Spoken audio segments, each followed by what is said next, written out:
ఆయన సంచరించుతూ ఎరుకో పట్టణంలో ప్రవేశించి దాని గుండా పోవుతుందండి. ఇదిగో సుంకపు గుత్తాదారుడు ధనవంతుడైన జక్కయ్యను పేరు గల ఒకడు యేసు ఎవరో అని చూడకూడని కానీ పొట్టివాడైనందున జనులు గుంపు కూడి ఉండడం వలన చూడలేకపోయాడు. యేసుక్రీస్తు ప్రభుల వారి గురించి ఈయనకు విన్నాడు, తెలిసింది. హల్లెలూయా.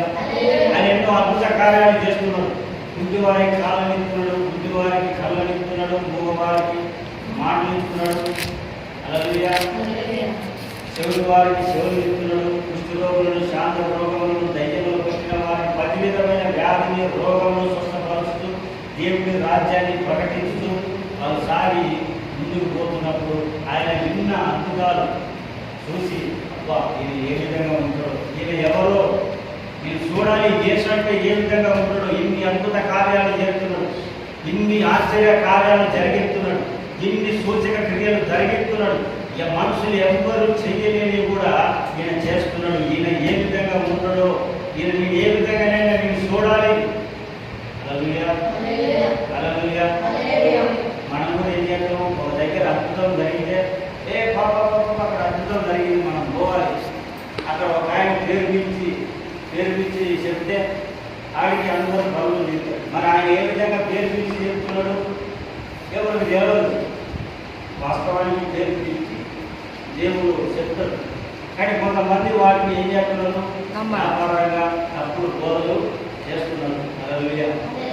మనం వినగానే ఫలానా దగ్గర స్వచ్ఛత అవుతున్నది, ఫలానా దగ్గర విడుదల అవుతున్నది, ఫలానా దగ్గర దేవుడు మాట్లాడుతున్నాడు, ఫలానా దగ్గర దేవుడు దర్శిస్తున్నాడు అన్నప్పుడు నయోమి రూతు వెళ్ళినట్టుగా బెత్లెహేములోనికి అక్కడ కరువు వచ్చినప్పుడు మనం కూడా ఆ విధంగా వెళ్ళడానికి హల్లెలూయా ఇష్టపడతాము. అదేం చేశారు, ఇద్దరు కొడుకులు భర్త నయోమి కలిసి ఎక్కడికి వెళ్ళిపోయారు, మోయాబు దేశానికి వెళ్ళిపోయారు. ఇక్కడ కరువు వచ్చింది. ఆ కరువులో కానీ దేవుణ్ణి ఆరాధన చేసుకొని ఆ శ్రమలో దేవుడితోని చూడకుండా ఇక్కడ కరువు రాని అక్కడికి వెళ్ళిపోయింది. హల్లెలూయా. నీవు కూడా మనకు శ్రమ ఇచ్చినప్పుడు ఈ దేవుడు మంచివాడు కాదు, ఈ దేవుడు మనకు సహాయం చేయలేడు, ఈ దేవుడిని నమ్ముకున్నవాడు, ఈ దేవుడిని నమ్మిన వాడు మనకు సహాయం చేయలేదు అనుకుంటున్నావా? హల్లెలూయా. దేవుడు పెట్టలేగా నా దేవుడు సహాయం చేయలేదు హల్లెలూయా అని అనుకుంటున్నావా? దేవుడే కదా, దేవుడు కదా, దేవుడు నాకు సాయం చేయలేదు, ఈ దేవుడిని నమ్ముకున్నాం కదా, మాకెందుకు సాయం కలగలేదు? దేవుడి వైపు చూడాలి కదా, నువ్వు దేవుడికి ప్రార్థన చేయాలి కదా. హల్లెలూయా. ఇదేం లేదు, ఇక కరువు వచ్చింది, కరువు నుంచి అడిగి పోయి హల్లెలూయా పోయి ఏం చేసిందంట, భర్త చనిపోయింది. 10 సంవత్సరాల తర్వాత ఇద్దరు కుమారులు చనిపోయారు. హల్లెలూయా. తర్వాత వాళ్ళిద్దరూ కోడలు ఉన్నారు, అమ్మ నువ్వు వెళ్ళి మళ్ళీ పెళ్లి చేసుకొని పిల్లగాని కన్నా నువ్వు నీ వయసు నుంచి ముసలివాళ్ళు అయిపోతావు, నా గర్భం కాదు, ఇక వెళ్ళిపోయి గౌరవంలో చేసుకొని మంచిగా ఉన్నాడు అన్నట్టు. అదే చేసింది మొదటగా ఓర్ప ఏం చేసింది, ఓర్పు లేకుండా అట్లా గుర్తు పెట్టుకుని వెళ్ళిపోయి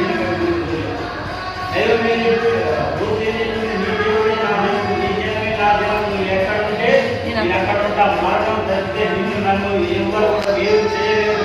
ఒకవేళ మరణిస్తే నాకు గెలవదు, కానీ నేను మరణించినంత వరకు నీకు నిన్ను విడవడం, నిన్ను ఎడబాయను. మరి దేవుడిని విడవకుండా, దేవుడిని ఎడబాయకుండా దేవుడితో సహవాసం చేయగలుగుతున్నావా? నీకు వచ్చే శ్రమలో దేవుడితో నిలబడగలుగుతున్నావా? నీకు వచ్చే కష్టంలో దేవుడిని అంటి వెంబడిస్తున్నావా? దేవుడిని ఆధారం చేసుకొని నడవగలుగుతున్నావా? మరణం తప్పితే నీకు దేవుడిని ఎవరు కూడా ఏరు చేయలేకుండా మీరు అటువంటి విశ్వాసం, అటువంటి దేవుడితో నడకానికి నడవాలి. హల్లెలూయా. నయోమిని రూతు వదలలే. నువ్వు దేవుడిని వదలకూడదు, దేవుడిని పట్టుకోవాలి. ప్రభువా నీతోనే నేను ఉంటా. ఏలియా ఎటువంటి నిర్ణయం తీసుకున్నాడు, యెహోవా జీవంతోడు నా జీవంతో ఇగో ఈ 3.5 సంవత్సరాల్లో మంచు కురవదు, వర్షం కురవదు మంచిగానే చెప్పిండు. మరి ఆయనకి నీళ్లు లేవు కదా తాగడానికి, తినడానికి ఆహారం లేదు కదా, మనమైతే ముందే మనం చూసుకుంటాం. కూర్చుకున్నప్పుడు పోయి ఏం చేస్తాం? పగటిస్తామా? దేవుడు చెప్పిన మాట 3.5 సంవత్సరాలు వర్షం పడదు, మంచు పడదు. మరి ఏం చేస్తారు? ఎక్కడ ఉండాలి, ఎక్కడ తినాలి, ఎక్కడ వండుకోవాలి, నా పరిస్థితి ఎట్లా? వాళ్ళు మంచిగా ఉంటేనే కదా తల ₹1 నుంచి నేను జీవించబడదా, నా కడుపుకు అన్నం తినగలుగుతా. ఇప్పుడు వాళ్ళకే కడుపు ఉండే, వాళ్ళ కడుపు మారుతుంది, నా కడుపు మారుతుంది. హల్లెలూయా. దేవుడి కొరకు రోషం కలిగి ప్రకటించిండు. హల్లెలూయా. దేవుడి కొరకు రోషం కలిగి నిలబడ్డట్లయితే ఏలియా ఏ విధంగా ఎంబడించాడో దేవుడిని, ఏలియాను పోయి కేరికు వాళ్ళ దగ్గర దాగి ఉండు. హల్లెలూయా. దేవుడు చెప్పినట్లు మాట తప్పకుండా విన్నాడు. హల్లెలూయా. దేవుడు కానీ పాస్టర్ గారు పాస్టమ్మ గారు కానీ, హల్లెలూయా, దేవుడి సేవకులు కానీ ఏదైనా మాట చెప్పినప్పుడు మీరు వినాలి. హల్లెలూయా. హల్లెలూయా. హల్లెలూయా. హల్లెలూయా. ఒక సాక్ష్యం చెప్తారు, వాళ్ళ పేర్లు అయితే నేను చెప్పను కానీ ఒక రూమ్ గురించి వాళ్ళు ప్రార్థన చేయాలని చెప్పి. హల్లెలూయా. ఈ రోజున మాకు బాగుండట్లేదయ్యా, నాకు మంచిగా ఉండట్లేదు, ఇంతకుముందు ప్రార్థన చేయమన్నారు. అది నేను చెప్పే లోపల ఏం చేసిందంటే వాళ్ళు సామాన్లు చదువుకుని ఆలోచలేదు, సామాన్లు చదువుకుని ఆలోచలేదు. నాకు ఫోన్ చేసింది, మరి నాకు ఎక్కడ ఎందుకు పోవచ్చు కదా, నువ్వు సమాజంలో ఉన్నా దేవుడు నీతోనే ఉంటాడు, చేడబడి నీ ముందర 10 మంది ముగ్గురు మధ్య నువ్వు చేడబడి నీకు చేస్తున్నా ఆడ దేవుడు ఉంటాడు. హల్లెలూయా. ఎక్కడ నేను విడిచిపెట్టాడు, మరి పోవచ్చు కదా. నాకు ఫోన్ చేసింది, ప్రార్థన చేసిన తర్వాత నాకు మనం చేయలేదు, సరలేకపోయినా తర్వాత ఇబ్బంది అయింది. తర్వాత మనం ప్రార్థన చేసినప్పుడు బాగానే ఉంది. అయితే మేము రూమ్ ఖాళీ చేయాలి. హల్లెలూయా. ఆ రూమ్ మంచిదా కాదా మీరు ప్రార్థన చేసి చెప్పాలి అని అన్నప్పుడు ఏం చేసినట్టు వాళ్ళు? హల్లెలూయా. ఫోన్ చేసినప్పుడు నేను ప్రార్థన చేసిన తర్వాత 2 రోజులు అయితే వాళ్ళు ఫోన్ చేయాలి నాకు. నేను ప్రార్థన చేసిన తర్వాత వాళ్ళు ఫోన్ చేసినప్పుడు నేను చెప్పలే, తర్వాత వాళ్ళు ఏం సపోర్ట్ చేయలేదు, నేను సపోర్ట్ పోకుండా ఫోన్ చేసి అయ్యా మరి ఏంటి ఏం సంగతి దేవుడు ఏం చెప్పిండు అని వాళ్ళు చెప్తారు. అంటే ఫస్ట్ నువ్వు ఏమనుకుంటున్నావు, నువ్వైతే అక్కడే ఉండాలని అనుకుంటున్నావు అంటే నేను చెప్పిన దేవుడు అయితే మీరు అక్కడ ఉండొద్దు, అక్కడ ఉండకూడదు, మీరు అక్కడ ఉండకూడదు, ఆ రూము మీకు మంచిగా లేదు, మీరు ఇక్కడ ఉండటమే భాగ్యము అని దేవుడు నాకు బయటపడి. వాళ్ళు ఆ రూమ్లో ఉండటమే భాగ్యం అంట, ఆ రూమ్ని విడిచిపోవద్దంట. హల్లెలూయా. హల్లెలూయా. మీరు అక్కడ ఉండటమే భాగ్యం అంటే అయ్యా మీరు ఆ రూమ్ తీసుకోవద్దు, దేవుడు మీ ఈయనే ఉండమని చెప్తున్నాడు, ఆ రూమ్ మంచిగా లేదు అని చెప్పి. హల్లెలూయా.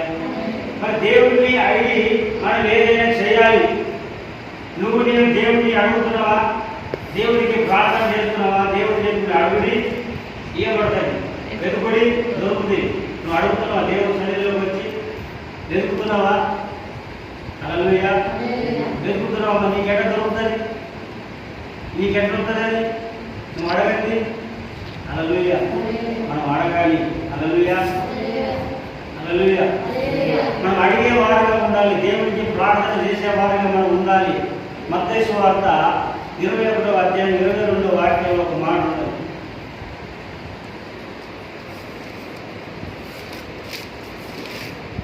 మరియు మీరు ప్రార్థన చేయనప్పుడు వేటి అడుగులు అవి దొరికినవని నమ్మిన ఎడల మీరు వాటన్నింటినీ పొందుతున్నని వారితో చెప్పాను. మనం ఏం చేయాలంట? మనం ప్రార్థన చేయనప్పుడు, మొన్న ఒక బ్రదర్ వచ్చిన బ్రహ్మబాబు, ఆయన మార్కు సువార్త 11వ అధ్యాయం 25వ వాక్యంలో మాట, ఈ మాట కూడా సేమ్ అసలు మాట. మనం ప్రార్థన చేసినప్పుడు వేటినైతే అడుగుతామో అవి నమ్మి ఉన్నామని, వాటిని పొందుకున్నామని మనం నమ్మాలి. హల్లెలూయా. మీరు ఎవరి సన్నిధిలో నిలబడి ఉన్నానో ఆ యెహోవా జీవముతోడు నా మాట ప్రకారమే ఈ 3.5 సంవత్సరాలు వర్షం పడదు, మంచు పడదు. మరి ఇంతకు ఎవరి దగ్గర ఉన్నాడు? ఆయన దేవుడి సన్నిధిలో నిలబడి ఉన్నాడు. దేవుడి సన్నిధిలో నువ్వు నిలబడి ఉంటే, దేవుడితో నువ్వు నడుస్తూ ఉంటే, దేవుని యందు భయభక్తులు కలిగి నువ్వు వెళ్తా ఉంటే, నీ మాట నీ ప్రార్థన దేవుడు వింటాడు, నీకు సహాయం చేయగలుగుతాడు. ఆయన మాట మాట్లాడని ఆగిపోయిందంటే మరి నీ మాట ఎందుకు? నిన్ను ఏలియా స్వభావమే నీ స్వభావం ఉన్నది కదా, ఏలియాను చేసినట్టే నిన్ను చేయగలిగింది కదా. హల్లెలూయా.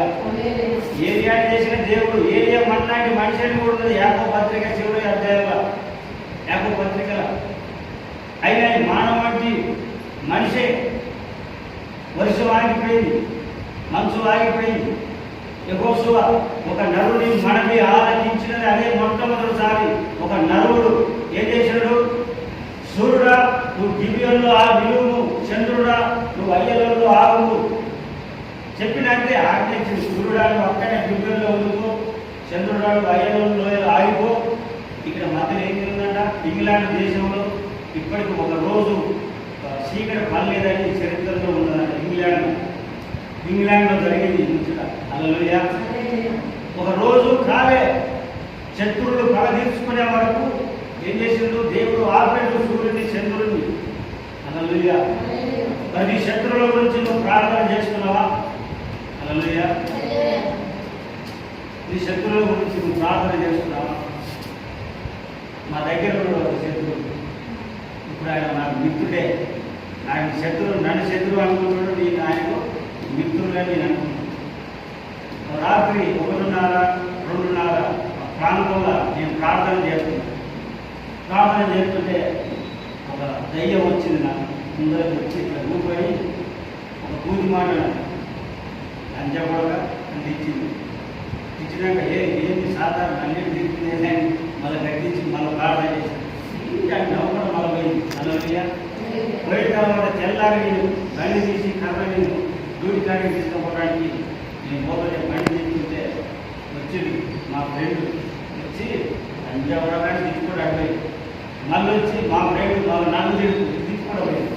సరే నా రాత్రి దేవుడు చూపించింది కదా, మన కోపం తీసుకోవడం ఆగే నాకేంటి? నేను ఏం చేస్తున్నా? దేవుడు నాకు చూపించాడు, నేను ప్రేమించాలి అంతే. దేవుడు చేసుకోవడం ముందుగా పాడేపడతాడు. అలా పోయినా సాయంత్రం స్కూల్ మళ్ళీ బడి మీద తీసుకుంటారు. దిక్కుకోబో నేను ఈ పని అయిపోయింది అంటాను. హల్లెలూయా. మనతో దేవుడు ఉన్నాడు. హల్లెలూయా. మనతో మనం పోకుండా దేవుడు కాపాడుతాడు. మన దేవుడి వైపు నడవాలి.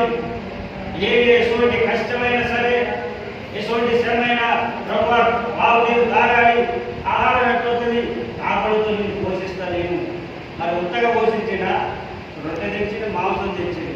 మరి నీకు కూడా చేయగలరు. నువ్వు ప్రార్థన చేసినప్పుడు నీకు కూడా చేయగలరు. దేవుడు సన్నిధిలో ఉండి దేవుడి మాటలు విని దేవుని యందు భయభక్తులు కలిగి ఉంటే నువ్వు ఏది అడుగుతావో అడుగు. హల్లెలూయా. హల్లెలూయా. మనం దేవుని యందు మనం నిలిచి ఉండాలి, దేవునిలో మనం నిలబడి ఉండాలి. హల్లెలూయా. అయితే ఇక్కడ ఏం చేస్తున్నాడంట? జక్కయ్య దేవుడిని చూడటానికి ఆశపడుతున్నాడు.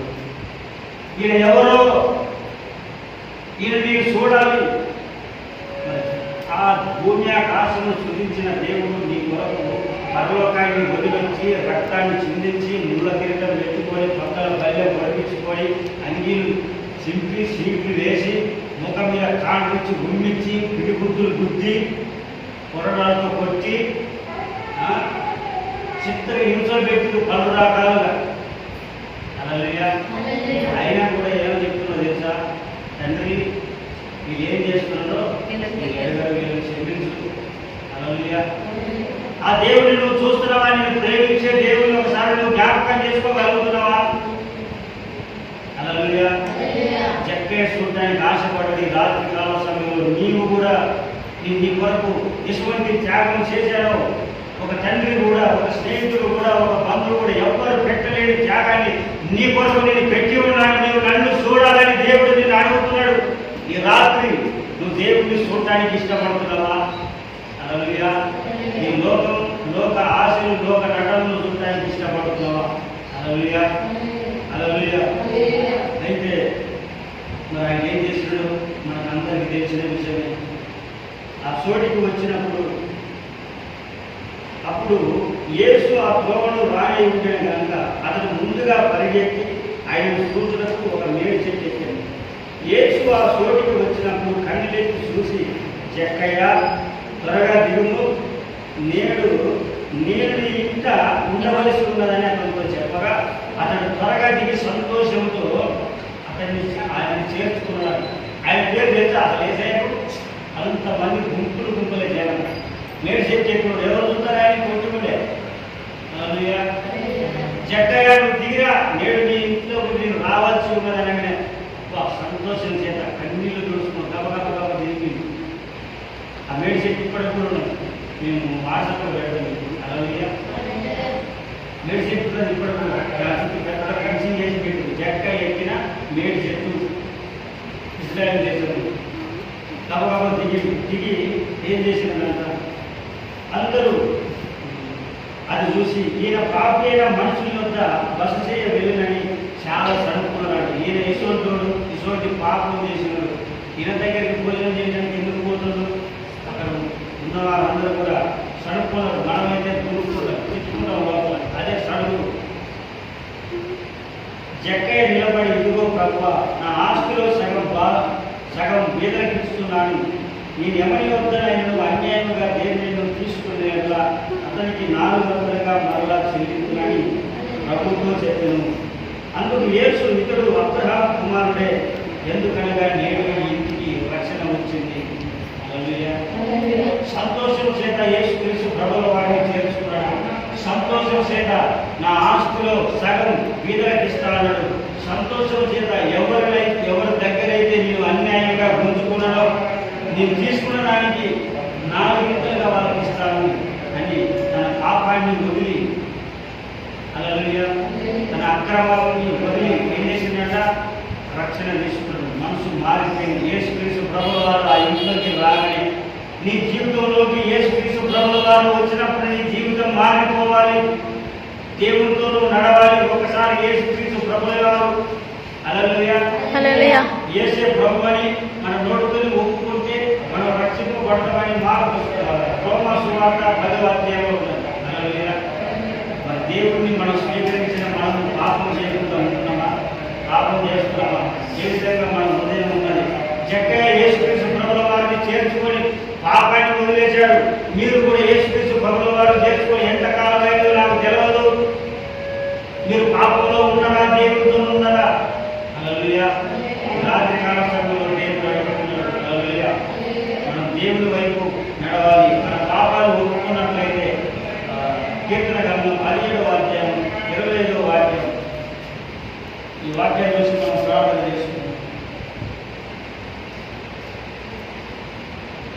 17వ అధ్యాయం కీర్తన 25.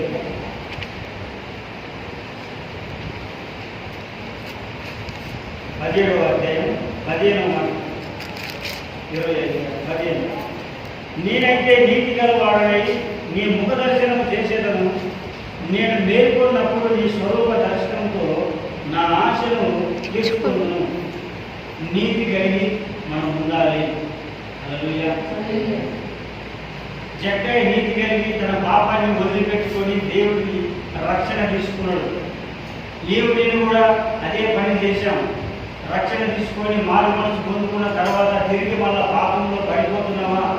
పాపంలో పడిపోయి దేవుడిని చూడకుండా, దేవుడి ముఖ దర్శనం చూడకుండా, దేవుడి స్వరూప దర్శనాన్ని చూడకుండా మనం పాపంలో పోతున్నామా? అయితే యెషయా గ్రంథం 59వ అధ్యాయం, రక్షింపనేరక ఉంటున్నట్లు యెహోవా హస్తము పుస్తకాలే. చిన్నది కాదు రక్షించడానికి ఆయన చిన్నది చేయి కాదు, పెద్ద చేయ. విననేరక ఉండడానికి ఆయన చెవులేం మందం కాలేదు.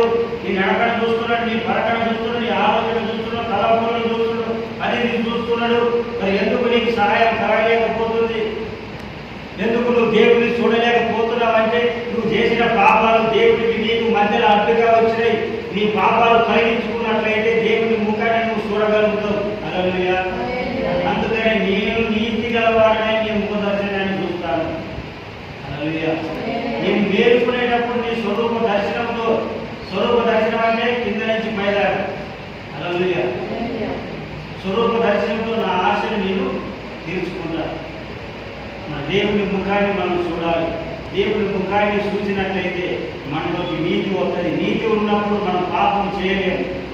అప్పుడు మన దేవునితో మనం మాట్లాడగలం. మనం ఏదైతే దేవుడికి చెప్పుకుంటామో దేవుడు అది విని మనకు సహాయం చేయగలుగుతాడు. హల్లెలూయా.